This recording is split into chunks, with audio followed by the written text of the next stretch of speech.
their ideas and techniques. This is How to Write a Symphony, and it's course number 1015. Thank you. Thank you, and hello, friends. My voice is a lower register this morning, I found. So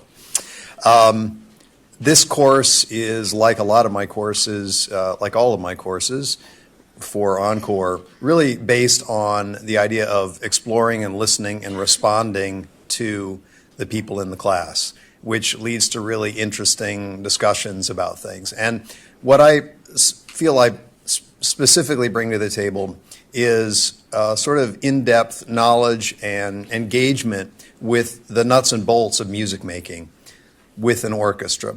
And so what I want to do in this class is open you up to listening to some different pieces and discussing what they have in common in terms of their compositional techniques. Where do the composers get their ideas? How do they workshop them? How do they bring them together? And how do they clothe them in orchestral dress? And so that's a pretty wide topic, but the focus and you could say the deliverable for our class will literally be to start from scratch and come up with musical ideas and try this process for ourselves in a miniature way. So I hope it's not deceptive, because we will not produce an entire symphony by the end of this class. But I feel that you will leave the class with an understanding of how composers went through their actual process instead of a kind of magical anointing from the heavens. It really is a sort of down and dirty wrestling with musical problems, and I want to show you what some of those problems are and how certain composers solve those problems. I also, in these courses, not only respond to the questions from the audience, to a fault, some would say, but I love to engage. The Encore classes are full of really engaged folks with really interesting questions, so I love to respond to that. But I also try to bring in especially the things that I'm working on at the moment. So for example, and I sort of represent the Arlington Philharmonic here, we have a leap year concert, so it's easy to remember when this is. It's on February 29th.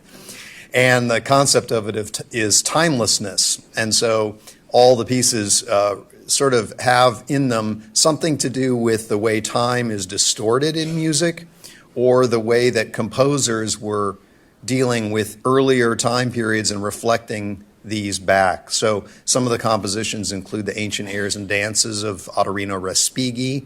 This is a 20th century composer who was really looking back to the Renaissance for his musical text in this way.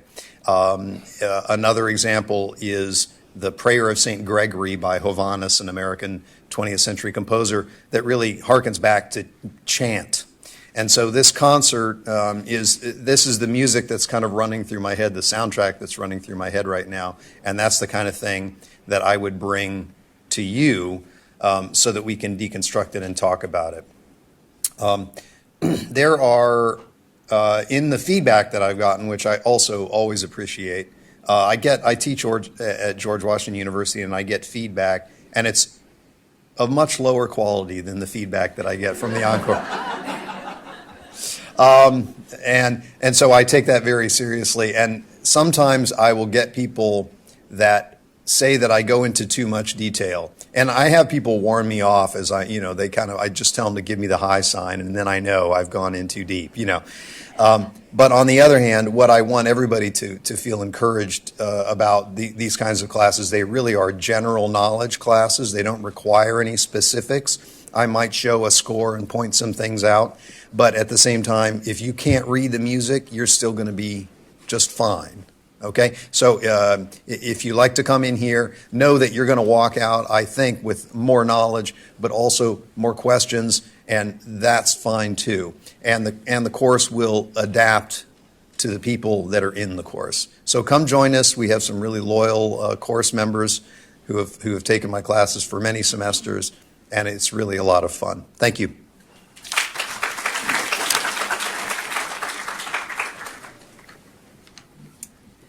Tom Lukic is Encore Learning's scholar of all things ancient Roman.